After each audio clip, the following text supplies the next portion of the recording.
CIA-ის დირექტორმა ჯონ რედკლიფმა გამოაქვეყნა ოფიციალური განცხადება ცენტრალური სადაზვერვო სააგენტოს ოფიციალურ ვებგვერდზე, რომელშიც ის აღნიშნავს, რომ სადაზვერვო სამსახურმა მოიპოვა სანდო მტკიცებულებები, რომლებიც მიუთითებს, რომ ირანის ბირთვული პროგრამა მძიმედ დაზიანდა. დეტალების გამხელის გარეშე, როგორც აღნიშნავს რედკლიფი, CIA-ის წყაროები მოიცავს ისტორიულად სანდო წყაროსა და მეთოდებს, რომელიც აჩვენებს, რომ ირანის რამდენიმე ძირითადი ბირთვული ობიექტი განადგურდა და მის აღდგენას წლები დასჭირდება.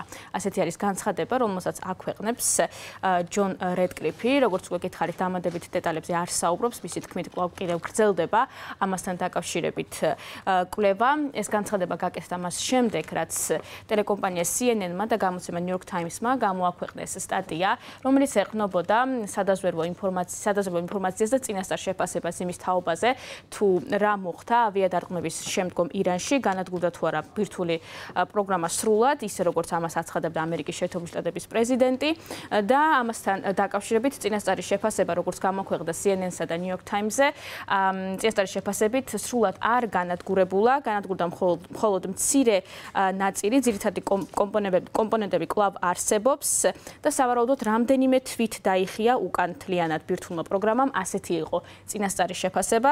ასევე დასკვნა შეეწერა, რომ ირანის ხელისუფლებამ სავარაუდოდ მოახერხა გამდიდრებული ურანის უმეტესი ნაწილის გადამალვა, სანამ დაიწყებოდა ავიადარყმა, ესეც ასევე ეწერა წინასწარ დასკვნაში.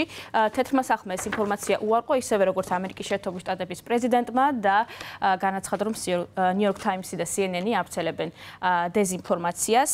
აღსანიშნავია ის, რომ ამ ინფორმაციის გაჟონვის შემდგომ გამოცემა Axios-მა ასევე წყაროზე დაყრდნობით გაავრცელა ცნობა იმის შესახებ, რომ დონალდ ტრამპის ადმინისტრაცია აპირებს შეზღუდოს კლასიფიცირებული ინფორმაციის გაზიარების საშუალება კონგრესისთვის. დონალდ ტრამპის ადმინისტრაცია ეჭვობს, რომ სწორედ ასე მოხდა გაჟონვა ინფორმაციის.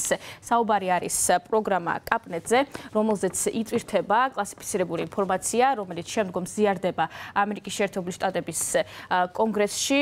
ტრამპის ადმინისტრაცია აცხადებს, ფიქრობს, რომ სწორედ აქედან მოხდა გაჟონვა ინფორმაციის და ასევე Axios-ის წყარო აღნიშნავს, რომ ეს იყო პირველადი შეფასება, რომელიც გაკეთდა ერთ დღეში და ამჟამად მიმდინარეობს დამატებითი კვლევა იმის თაობაზე, თუ რა მასშტაბის ზიანი მიაყენა ირანის ბირთვულ პროგრამას ამერიკის შეერთებული შტატების მიერ განხორციელებულმა ავიადარყმებმა.